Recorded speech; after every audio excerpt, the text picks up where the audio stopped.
ici en attendant que nous recevions le directeur national adjoint des sports qui était annoncé. C'est par rapport justement à ce gala de boxe qui sera organisé à Conakry demain, 16 décembre. Ici même, déjà, des personnalités du monde du cinéma et parlant de façon précise de la boxe et du karatéka qui ont déjà rallié Conakry. Jean-Claude Van Damme, Mbolo, on les connaît, ces acteurs qui ont bercé plusieurs générations de par leurs films qui étaient suivis à travers le monde, mais aussi Nico Ali, c'est petit-fils de Mohamed Ali, boxeur également. Plusieurs donc matchs demain qui seront organisés sur l'esplanade du palais du peuple. C'est une initiative du ministère de la Jeunesse et des Sports. Ceci dit, on va partir en attendant qu'ils arrivent avec l'autre sujet. Il s'agit de cette rencontre, le sommet de la CEDEAO, au cours donc duquel le Niger, la Guinée, le Burkina Faso étaient encore au menu des échanges, mais surtout le cas nigérian. On se rappelle lorsque la CEDEAO avait donné son ultimatum pour déloger la junte de ce côté, ce pays. Malheureusement, ça n'a pas eu lieu. Ces menaces n'ont pas abouti. La junte y s'est installée et toujours le président de CHUI, Mohamed Bazoum, dans les mains de ses ravisseurs, toujours à résidence surveillée. C'est un sujet que nous analysons également dans cette émission. On refait le monde de ce vendredi 16 décembre, 15, décembre 2023. Oui, Baïla, Amadou Traoré. Oui, c'est vrai que ces nouveaux communiqués de la communauté des communiqués, j'ai même envie de l'appeler comme ça, parce que oui, c'est la communauté des communiqués, c'est pratiquement son seul outil, c'est par ça en tout cas que aujourd'hui elle entend faire face aux défis qui aux défis qui assaillent nos populations ici en Afrique de l'Ouest. Donc, il s'est encore illustré parce que après son communiqué sanctionnant la fin du sommet des chefs d'État, il y a eu un nouveau communiqué le 14 décembre, un communiqué qui dit de précision. Et ce communiqué, si vous voulez, c'est l'officialisation quand même de la position de la CEDEAO sur la consommation définitive du coup d'État au Niger. C'est-à-dire, la CEDEAO apporte des clarifications parce que je pense qu'il y a eu aussi des pressions de la part même justement des autorités nigériennes qui sont maintenant même en position de force parce qu'ils se sont encore émus de voir le premier ministre du président déchu Mohamed Bazoum participer à ce sommet. Donc la CEDEAO a apporté un communiqué où elle précise que étant donné que le coup d'État n'avait pas été consommé, je paraphrase, le Niger n'était pas encore suspendu et que donc c'est ce qui explique la participation du Premier ministre du président déchu, mais elle explique que finalement, étant donné que le sommet du 10 décembre a reconnu que le gouvernement, je cite, de son Excellence Mohamed Bazoum avait été effectivement renversé par un coup d'État militaire. Donc, par conséquent, le Niger est donc suspendu et on ne verra plus le Premier ministre, l'ancien Premier ministre, et c'est une transition qui commence. Parce qu'effectivement, donc, pour revenir à ce communiqué, effectivement, ce communiqué, quand vous voyez sur la partie qui est liée au Niger, la dernière partie, c'est assez clair lorsqu'on dit que une délégation, un groupe de chefs d'État va engager le dialogue, donc je cite, avec le CNSP et les autres parties nigériennes en vue de convenir d'une feuille de route pour une transition de courte durée. Donc ça, c'est vraiment l'officialisation, c'est-à-dire la CEDEAO, enfin, accepte de se regarder en face et qu'elle n'a pas d'autre choix que d'accepter les faits. Et bien entendu, ça nous rappelle que, pour reprendre la fameuse phrase, la fameuse paraphrase par laquelle avait commencé de façon tonitruante le mandat du président nigérien Bola Tinubu, qui disait à propos des coups d'État militaires que désormais la CEDEAO allait être un chien qui n'allait pas juste aboyer, mais qui allait aussi mordre. Donc c'est aussi la consécration que cette finalement, c'est devenu ce chien-là qui ne fait qu'aboyer et qui ne mordra finalement, qui ne mordra pas finalement. Voilà, donc maintenant, il y a aussi, quand il y a quand même quelque chose d'intéressant aussi, lorsque pour les 4 transitions du coup, on allège finalement les sanctions, les sanctions ciblées ont été, la conférence de la CEDEAO a décidé de lever les sanctions ciblées sur les présidents, les premiers ministres et les ministres des Affaires étrangères. Des sanctions aussi qui étaient farfelues parce que ces sanctions n'étaient pas respectées. Le président ou les ministres se voyagent tout le temps. Donc c'est des sanctions qui étaient juste sur le papier.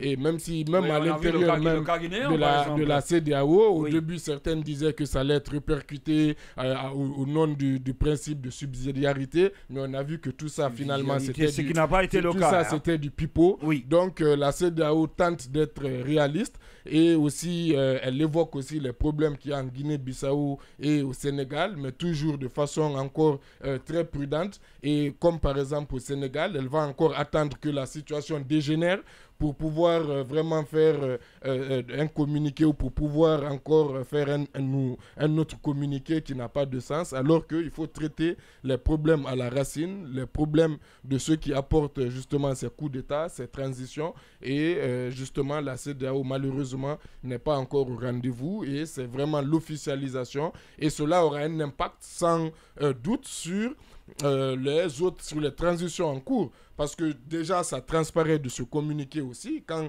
la CEDEAO dit que quelque part le dialogue est rompu avec les différentes transitions en cours et qu'il va falloir renouer le dialogue. Maintenant, qu'est-ce que cette transition-là, est-ce que la CEDEAO, prêtez-moi l'expression, va faire peur à cette transition? Je ne suis pas sûr, surtout avec ce rétro-pédalage sur la situation du Niger. Donc, c'est en tout cas les jours à venir, c'est l'affaiblissement de la CEDEAO qui se poursuit et on verra si elle peut ou si elle sera vouée à disparaître au profit d'autres alliances. On voit déjà des alliances qui sont en train de naître et dont elle fait aussi cas dans son communiqué. Oui, Thierno Olmone, la CEDEAO donc qui préfère ouvrir ce couloir de négociation, de discussion avec les autorités donc, de Niamey, comme il l'a dit, ce qui n'a pas été le cas il y a quelques mois, depuis que le coup d'État donc, est intervenu dans ce pays de l'Afrique de l'Ouest. C'était le 26 juillet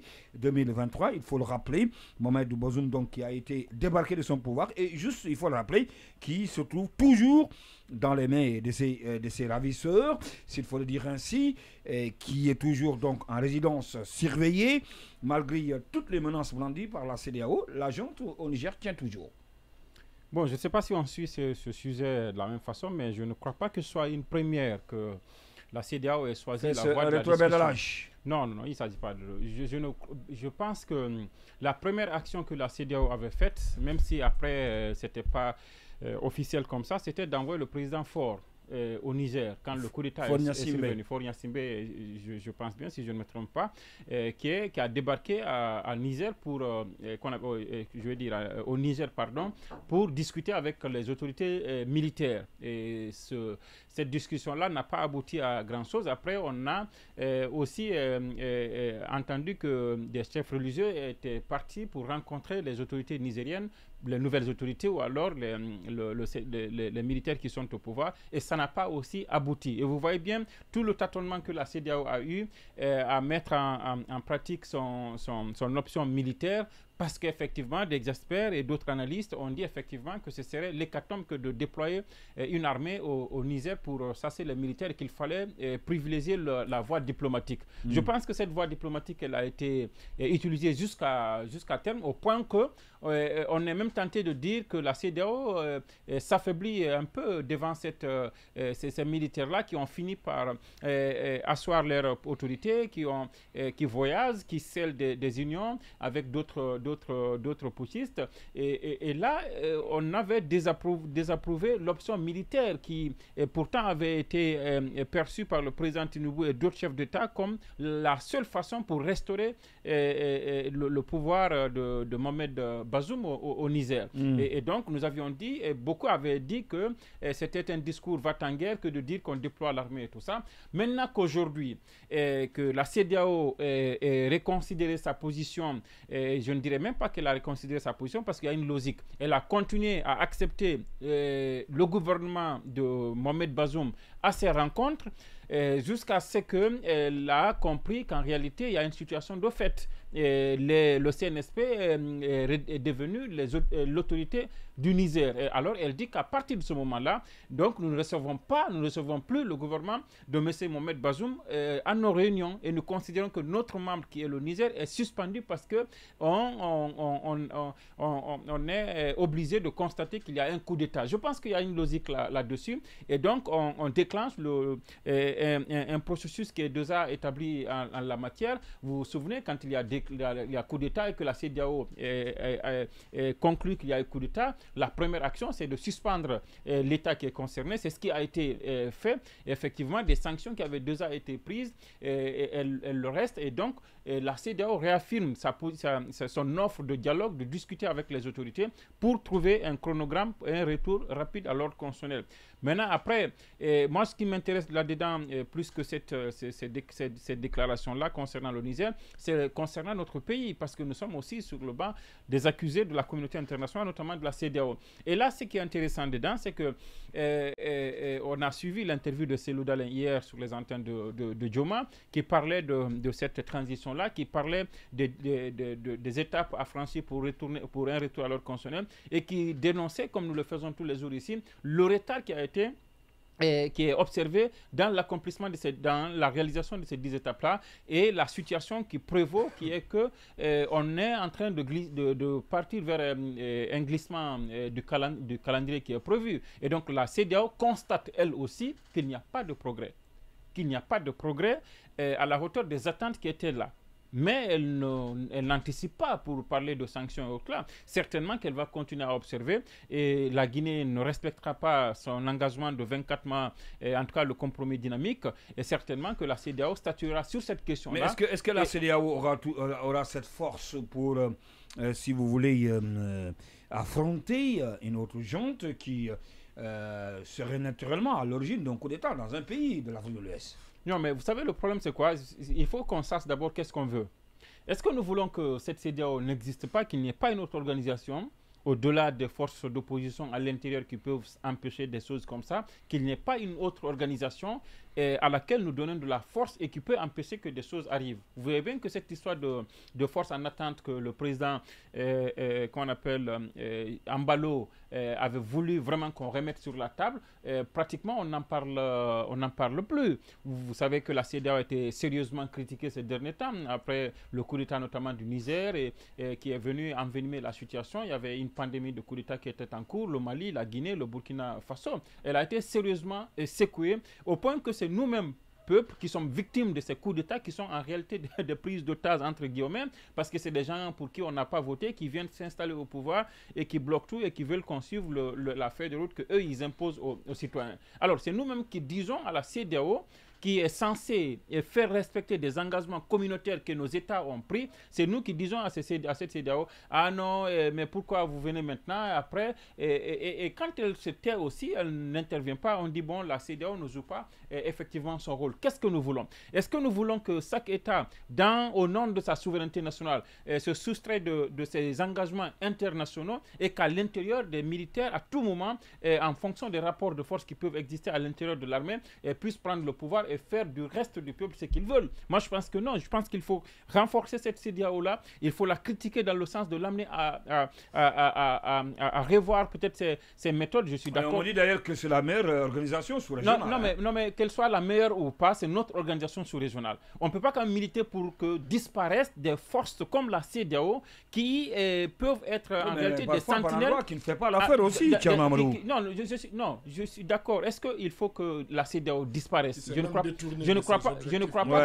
crois pas que ce soit l'objectif que vous recherchez, que la CEDEAO disparaisse. Je pense que ce qu'il faut, c'est qu'elle soit renforcée. Qu'est-ce qu'il faut pour la renforcer? Communauté de communiquer. Qu'est-ce qu'il faut pour la renforcer? C'est aujourd'hui d'accompagner cette idée de force en attente, pour que lorsqu'il y a un coup d'État dans un pays et que celui qui vient prendre le pouvoir, pour qui le peuple n'a pas voté, qu'il y ait un moyen au niveau de la CEDEAO pouvant empêcher que cela s'accomplisse. Tant qu'on n'aura pas ça, tant qu'on laissera le soin aux citoyens de s'opposer ou pas au coup d'État, il suffira d'une simple manifestation pour l'électricité pour qu'un colonel ou un capitaine quitte là-bas pour venir dire que le président qui est là, il ne travaille pas et il le renverse. Est-ce qu'on va continuer dans ce sens-là? Je pense qu'aujourd'hui, pour revenir sur le cas de la Guinée, il y a un coup d'État, la CEDEAO a pris acte, la CEDEAO a discuté avec les autorités du pays et la CEDEAO a arrêté un compromis dynamique, un retour à l'ordre constitutionnel dans 24 mois, et la CEDEAO dit aujourd'hui, et c'est essentiel pour moi parce que ça nous le disons ici tout le temps, la CEDEAO constate qu'en réalité la Guinée ne fait pas assez pour aller vers un retour à l'ordre constitutionnel à la date indiquée. Maintenant, ce qui reste à savoir, qu'est-ce qui va être fait après? Et après, est-ce qu'il y aura des sanctions? Qu'est-ce qui va être fait concrètement pour amener les autorités à reconsidérer leur position qui semble être aujourd'hui de s'accrocher au pouvoir et de retourner aux fondamentaux. Les fondamentaux, ce sont le discours de départ, la charte de la transition, les engagements du président qui est qu'il n'est pas candidat, il n'a pas de candidat et qu'il n'est pas venu pour rester au pouvoir. Comment on peut apporter des réponses à ces éléments-là? Moi, c'est ce qui m'intéresse le plus. Et pour le moment, dans cette déclaration, je ne vois pas de réponse, je ne vois qu'un constat de la CEDEAO qu'on ne respecte pas la parole donnée, à savoir le retour à l'ordre constitutionnel dans un délai de 24 mois. Dans un délai de 24 mois, oui, Alpha Mamadou. Bon. L'œil du juriste sur cette autre question, après avoir écouté bien sûr, là, Traoré, des spécialistes sur aussi question de cette émission. Par principe, la CEDEAO est un organe de discipline collective. De discipline collective. C'est la discipline collective qu'elle assure. En tant que cette institution, elle a failli parce qu'on ne peut pas frapper Paul et caresser. Oui, on ne peut pas caresser Paul et frapper Pierre. C'est ce que la CEDEAO fait. Elle s'est rendue compte qu'elle n'est plus écoutée. Qui est Paul et qui est Pierre? Bon, on ne sait pas. La CEDEAO n'a pas à traiter les coups d'État de la même manière. En réalité, c'est Paul qui a été frappé, Pierre a été caressé, ou bien c'est Pierre qui est frappé, Paul est caressé? Il y avait des coups d'État, quoi. Il y avait des coups d'État qu'ils ont qualifiés d'après leur définition à eux seuls et sans qu'on ne puisse avoir aucune explication. Il y avait coup d'État dans ces pays. Il y avait d'autres, il y a eu coup d'État. On comprend ces coups d'État-là. Donc, c'est quand même difficile. Et aujourd'hui, ce pays, par exemple, le Niger, qui a tenu tête à la CEDEAO, a compris que la CEDEAO, et moi je l'avais dit, le Niger, c'est une population de 20 millions d'habitants.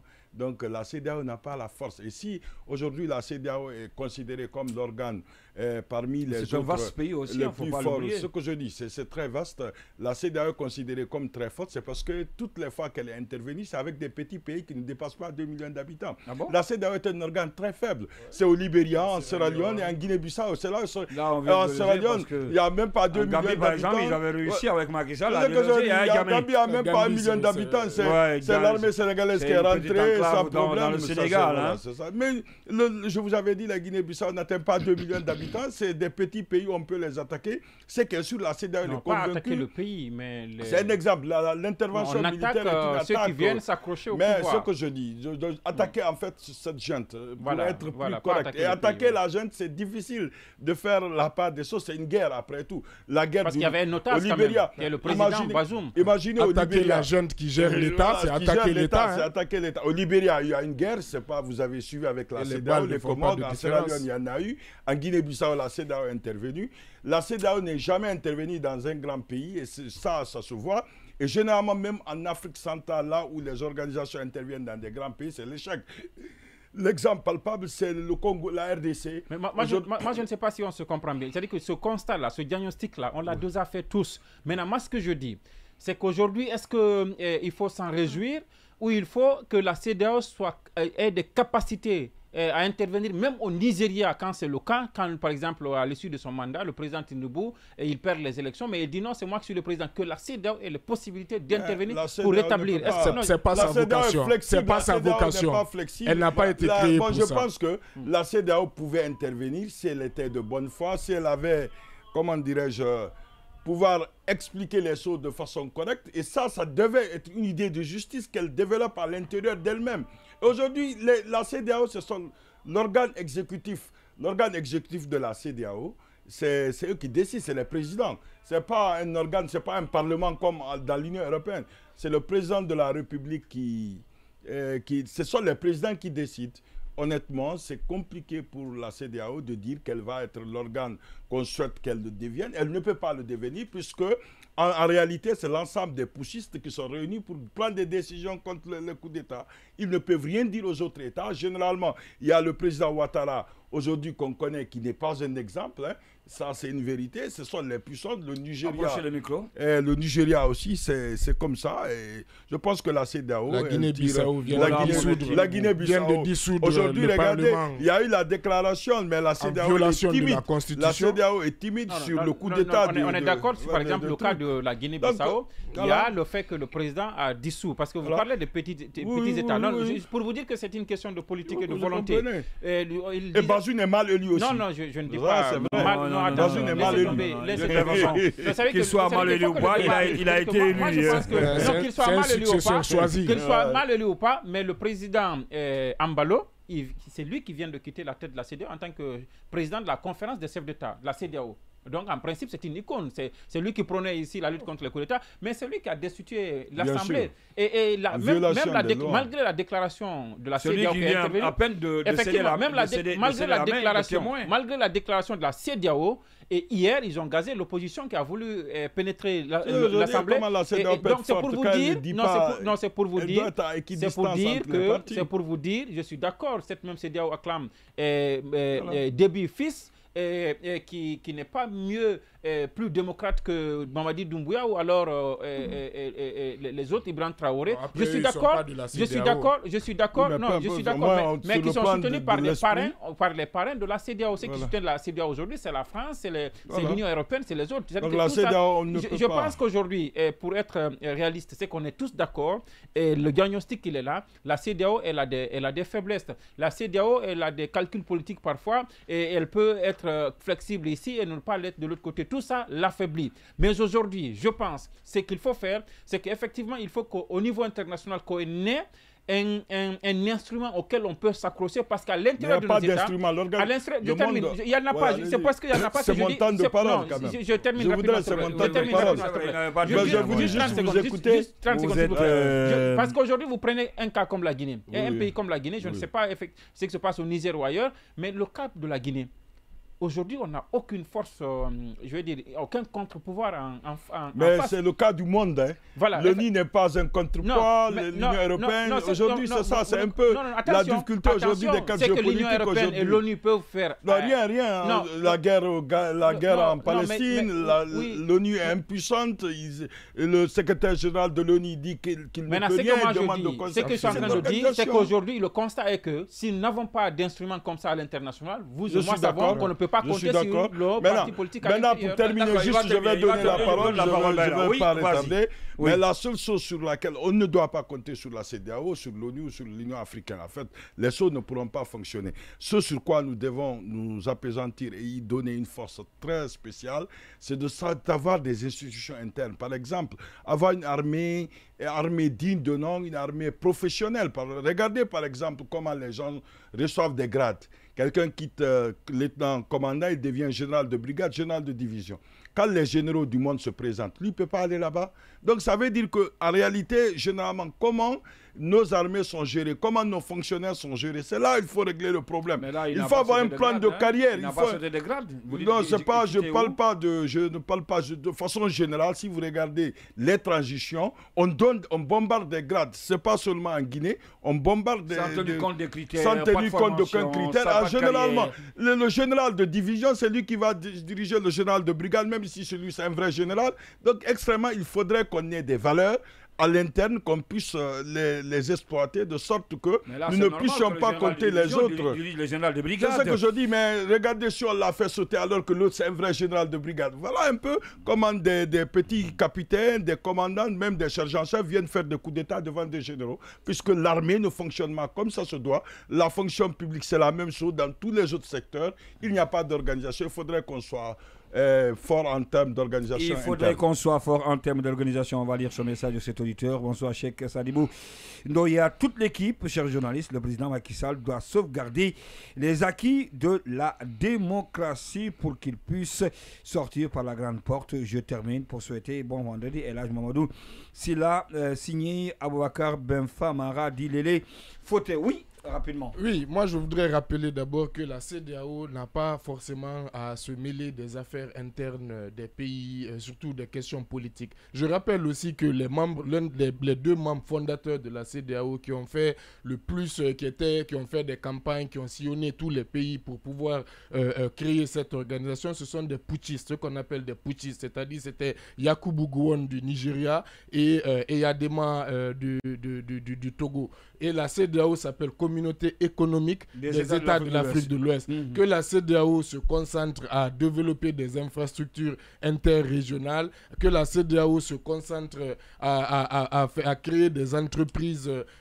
transnationales qui pourront donner de l'emploi aux populations, parce qu'au final, c'est ça normalement sa vocation première. Ce virage politique qu'elle a pris, ce n'était pas sa vocation première et ça ne réussit pas. Et moi, je ne veux pas qu'on mette le commandement d'une armée à un syndicat de chefs d'État de 10 personnes qui peuvent décider d'enflammer, tout un continent juste pour protéger l'un d'entre eux. Parce qu'au final, ce qui se passe, c'est pas ça qui se passe. Ils ne s'occupent pas des citoyens, mais de leurs intérêts personnels à eux, comment rester au pouvoir. Donc c'est un syndicat de chefs d'État. Est-ce que l'espoir il est permis quant aux négociations que vous menez en tant qu'association de presse?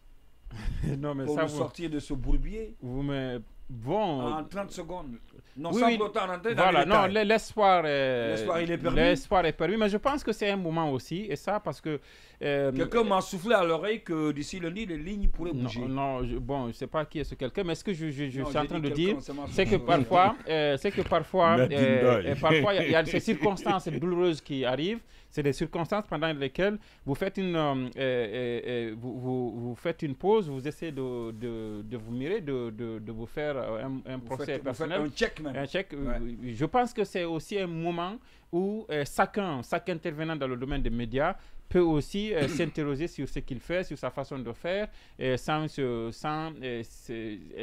comment on appelle, se prendre pour comment on appelle ça, un coupable, sans se culpabiliser, mais effectivement se faire son propre juge et puis d'améliorer les choses. Je pense que quand ça va reprendre, il faudra un peu plus de rigueur, au niveau de chacun.